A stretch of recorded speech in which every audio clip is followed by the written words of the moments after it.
तो हरपाल नाम के एक भक्त थे भगवान के, खूब भजन करते थे, खूब साधना करते थे, नाम जप करते थे, कथा सुनते थे, लेकिन वो ब्याह नहीं कर रहे थे। क्यों?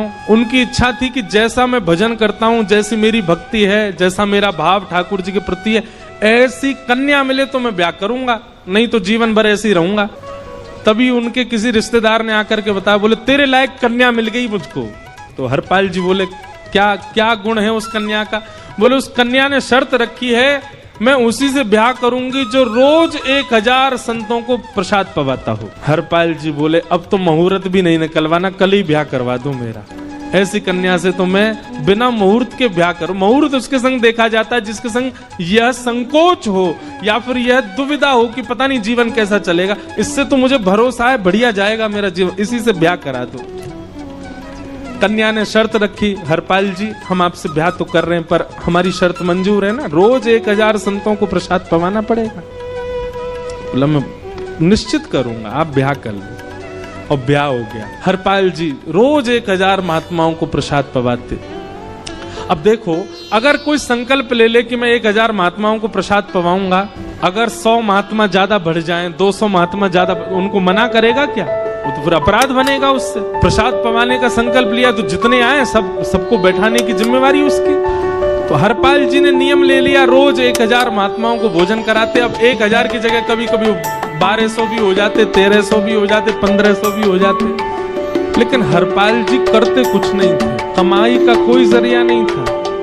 केवल दादा परदादाओं की पुश्त से जो उनके पुश्तैनी धन था उसी को ही खर्च करते जा रहे थे। 1 साल तक बढ़िया चला, 1.5 साल बढ़िया चला, लेकिन 1.5 साल बाद धीरे धीरे धन खत्म होने लगा। जैसे ही धन खत्म होने लगा हरपाल जी बड़ी चिंता में आ गए, क्या करें? पत्नी को नहीं बताते थे। क्यों? बोले इससे तो शर्त लगी, इसको क्यों बताऊं अपना दुख? इससे तो शर्त, मेरी यही शर्त थी कि रोज 1000 संतों को भोजन कराना। तो हरपाल जी ने बाहर जाते और दुकानदारों के यहाँ से जाकर कर्जा लेने लगे। वो पुराने संपन्न थे तो किसी ने कर्जा देने से मना भी नहीं किया, सब देने लगे, बोले ले जाओ। इतना कर्जा कर लिया, 6-7 महीने तक कर्जे में भी उनके संत सेवा बंद नहीं हुई। 6-7 महीने बाद मांगने वालों ने मांगना शुरू किया, बोले हमारा दो, हमारा दो, हमारा दो। किसी का नहीं दे पाए तो पूरे नगर में ये हो गया कि भैया हरपाल जी अब पहले जैसी स्थिति में नहीं है, कर्जा इनको देना बंद करो, ये देते ही नहीं है पैसा लौटा करके। सब बिगड़ने लगा, धन नष्ट हो गया, इज्जत चली गई, लेकिन उनकी संत सेवा नहीं रुकी, रोज संत सेवा करते। एक दिन मन में विचार करने लगे, अब क्या करूं, अब तो मुझे कोई कर्जा भी नहीं देता, गहने भी सारे बिक गए, धन भी सारा खत्म हो गया। तो हरपाल जी ने मन बनाया कि मैं चोरी करूंगा, और चोरी करके ठाकुर जी, आप लोग मत करना ऐसा, चोरी करूंगा। हरपाल जी चोरी करने जाने लगे, लेकिन हरपाल जी का नियम था कि वो किसी के धन की चोरी नहीं करते थे। संपन्न लोगों के घर में जाते थे और उनकी रसोई घर की सामग्री चुरा लाते थे, चीनी, दाल, आटा, चावल, मूंग, नमक, मिर्च, ताकि भंडारा हो जाए। इस प्रकार महाराज चोरी होने लगी, एक घर की हुई, 2 घर, अब तो हल्ला होने लगा। बोले कि घरों की सामान्य राशन चोरी हो जाता है, तो बड़ा विचित्र चोर है, धन नहीं चुराता है, राशन चुरा के भागता है। ऐसी चोरी होने लगी महाराज। अब तो लोगों ने अपने अपने घरों में पहरेदारी शुरू कर दी कि चोरी ना हो। तो हरपाल जी को और दिक्कत होने लगी, क्या करें, कैसे करें? धीरे धीरे हरपाल जी इस स्थिति में आ गए कि अब संपन्न लोगों के यहाँ उन लोगों को ढूंढते जो ना कभी संत सेवा करते ना वैष्णव सेवा करते, और उन लोगों के यहाँ जाकर के थोड़ा बहुत धन चुरा लेते, स्वर्ण चुरा लेते। करना कुछ नहीं, अपना घर नहीं बनाते थे, बसाते थे, संत सेवा करते थे। ठाकुर जी रीझ गए हरपाल जी। ठाकुर जी बोले देखो ये सब चोरी कर करके और मेरे संतों को पवा रहा है। ठाकुर जी बोले इस पर अनुग्रह करने जाना है।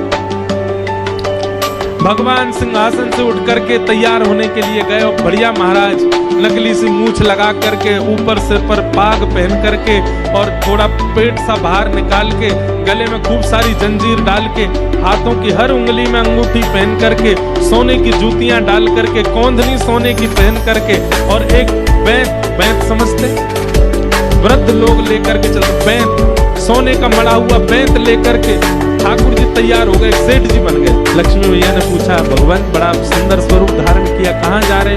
बोले अपने भक्त से मिलने जा रहे। रुक्मणी जी बोली मैं भी चलूंगी। भगवान बोले तुम मत चलो, तुम उसको पहचान नहीं पाओगे, तुमसे अपराध बन ही जाएगा।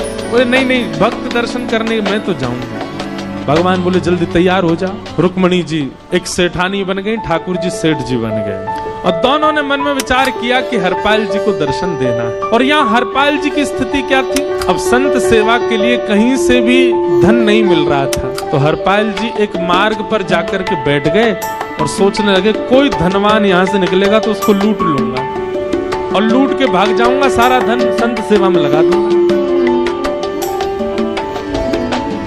तभी उस मार्ग पर कोई और तो आया नहीं, ठाकुर जी सेठ बन करके आ गए। और महाराज खूब सारे गहने पहन करके, पाग बढ़िया सोने की जड़ाऊ पाग पहन करके, ऐसे वस्त्र पहन करके और छम छम करते चलते आ रहे हैं। उन गहने ही बज रहे हैं ठाकुर जी के। हरपाल जी ने जैसे नेत्र खोल करके देखा, ठाकुर जी के रूप यौवन और सबरी उनके श्रृंगार को देख करके हरपाल जी बोले ये तो 1 साल के भंडारे की व्यवस्था आ रही है सामने से। इतने में सेठानी जी रुक्मणी जी भी आई, उनको ओहो ये तो कम से कम 5-10 साल की व्यवस्था आ रही है। अगर ये दोनों लूट लिए जाएं तो 10 साल चोरी नहीं करनी पड़ेगी। देखो कितना धन संपन्न। हरपाल जी के बगल में जैसे ही ठाकुर जी पहुंचे, हरपाल जी बोले भैया जय श्री कृष्ण प्रणाम। ठाकुर जी तो नाराज हो गए, क्या भगवान का नाम बोलता है सुबह सुबह? तुम सब लोग बड़े पाखंडी हो, ढोंगी हो। और हमने सुना इस गांव में एक रहता है वो चोरी डकैती करता है और फिर कहते संत सेवा करता है। ऐसी काय बात की चोरी भैया? करता तो चोरी है, भली उससे भली संत सेवा करता हो। नाम उसका हरपाल है, हम सब जानते हैं। भगवान का नाम मत लो हमारे सामने।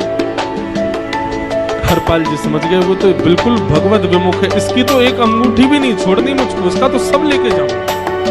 अगर ये बदले में जय श्री कृष्णा बोलता तो एक आध गहना छोड़ देता इसका, पर ये तो इतना बिगड़ रहा है भगवान का नाम सुन के, इसका कुछ नहीं छोड़ूंगा, सब ले जाऊंगा। हरपाल जी बोले हाँ भैया एक रहता तो है डकैत इस गांव में और उसका कोई पता नहीं हो, कभी भी आ जाता है। लेकिन एक मार्ग जंगल में होकर के है, उसमें गांव में नहीं जाना पड़ता। जंगल से गुप्त चुप निकल करके पूरे गांव पार हो जाएंगे, आप शहर पहुंच जाओगे। तो उसका रास्ता मुझे ही पता है। सेठ जी बोले तो तुम हमको पार करवा दो। हरपाल जी बोले मैं पार तो करवा दूंगा, लेकिन भगवान मेरे घर कुछ मेहमान आए हैं, उनके भोजन आदि की व्यवस्था के लिए मैं तो बाजार आया था, मेरे पे धन नहीं है। आप यदि मुझको कुछ दे देंगे तो मैं घर पर व्यवस्था करके आऊंगा, तुरंत आपको लेकर के गांव पार करवा दूंगा। ठाकुर जी ने उसको कुछ सोने की मोहर दे दी, बोले लो तुम अपने घर की व्यवस्था कर आओ। हरपाल जी ने सामग्री खरीदी, घर पर पहले व्यवस्था करके आए। बोले आज की व्यवस्था हो जाए, क्योंकि आज तो 10 साल का सब चोरी करना समय लगेगा। पत्नी से कहा भोजन प्रसादी बनाओ, संतों को पवाओ। संत पूछेंगे मैं कहाँ है, तो कहना कि आप लोगों की 10 साल की व्यवस्था करने गए आज। हरपाल जी लौट करके आए और सेठ जी से कहा आइए आइए चल दीजिए मेरे साथ और हमारे संगी चलना बिल्कुल।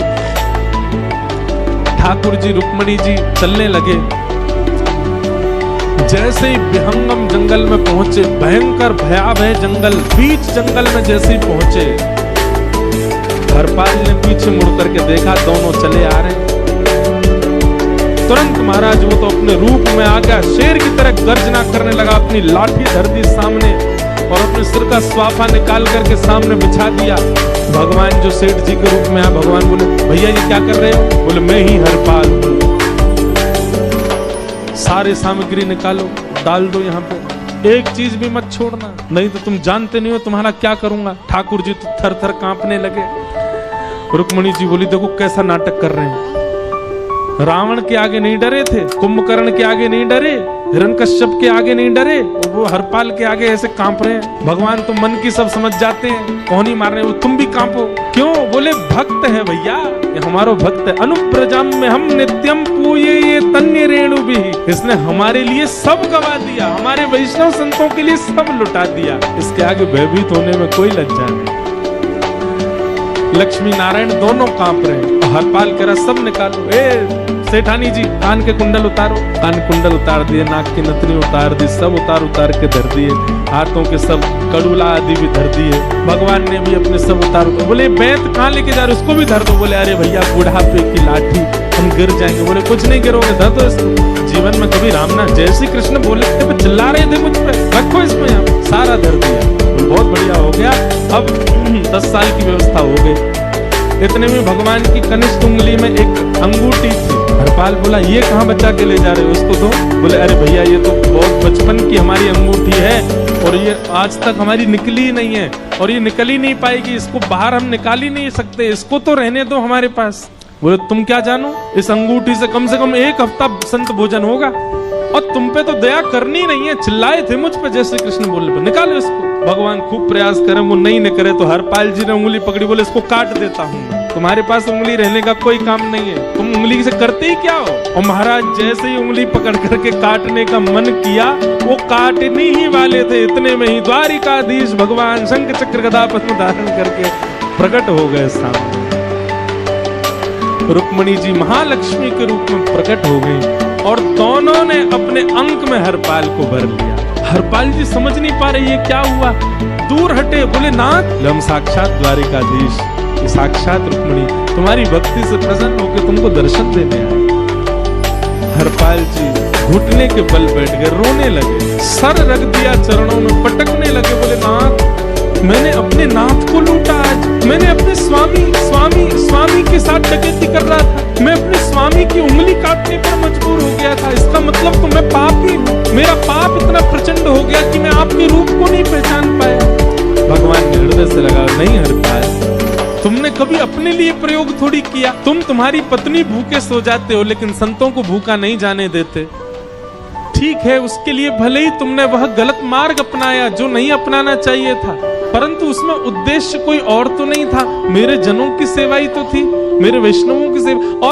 और देखो हरपाल एक मेरी बात सुनो, आज तुम्हारे मन में ग्लानि होती है कि तुमने दूसरों का धन हड़प करके और उससे संत भोजन कराया। वास्तव में इसका विधान शास्त्रों में यह बताया गया, जिसके धन से भोजन बना और संतों ने पाया, परोसा भले ही किसी ने भी हो, कार्यक्रम भले ही किसी ने भी कराया हो, पर धन जिसका लगता है पुण्य उसी को मिलता है। तुमने तो अपने गांव के शहरों के उन लोग जो कभी संत सेवा नहीं करते थे, उनके धन चुरा करके उनको पुण्य बांटा है। तुमने कुछ गलत नहीं किया है। हाँ अपने प्रयोग में यदि लेते तो पाप हो जाए, लेकिन तुमने तो एक रत्ती भी अपने प्रयोग में नहीं ली, सब संतों में लगा दी और जितने लोगों का धन चुराया उन सबको पुण्य प्रदान कर दिया। हम तुमसे बड़े प्रसन्न। हरपाल जी चरणों से लिपट के बोले नाथ आप बड़े कृपालु, बड़े दयालु। भगवान बोले अब हमने दर्शन दे दिया, अब हम जाएं। और सुनो ये सारा धन हमने दिया है, 10 साल का नहीं होगा इससे। तो बोले जब तक तुम जीवित रहोगे तब तक की सेवा बनेगी, इससे संत सेवा चलती रहेगी। ये सारा धन आभूषण हम लेकर के इसीलिए आए थे ताकि तुमको अब कभी किसी से मांगना ना पड़े, किसी से हड़पना ना पड़े।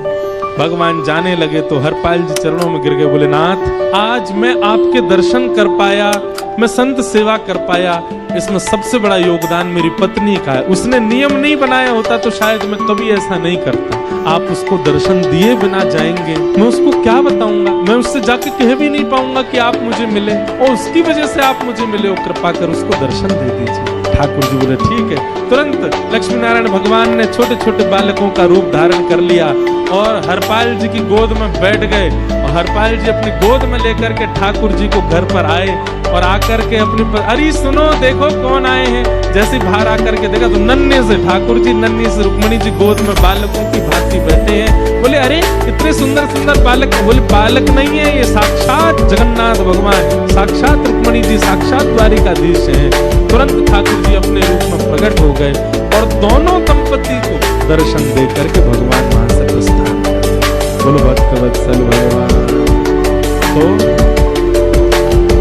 एक भक्त जीवन संगी का प्राप्त होना भगवत दर्शन तक ले जा सकता है आपको। अब जिनके ब्याह हो चुके हैं उनसे तो अब हम कुछ कर नहीं सकते, पर जिनके नहीं हुए हैं संभल जाओ, सुधर जाओ, ठाकुर जी से प्रार्थना करो और प्रार्थना करके केवल एक ही चीज मांगो, क्या हम गृहस्थी है नाथ, ये गृहस्थाश्रम है, हम इसमें आ चुके हैं, अब कृपा करके हमारे जीवन में जो भी आए वो आपका भक्त है। लेकिन आपके अथक प्रार्थना करने पर भी ठाकुर जी ने यदि नहीं दिया तो भी चिंतित मत होइएगा।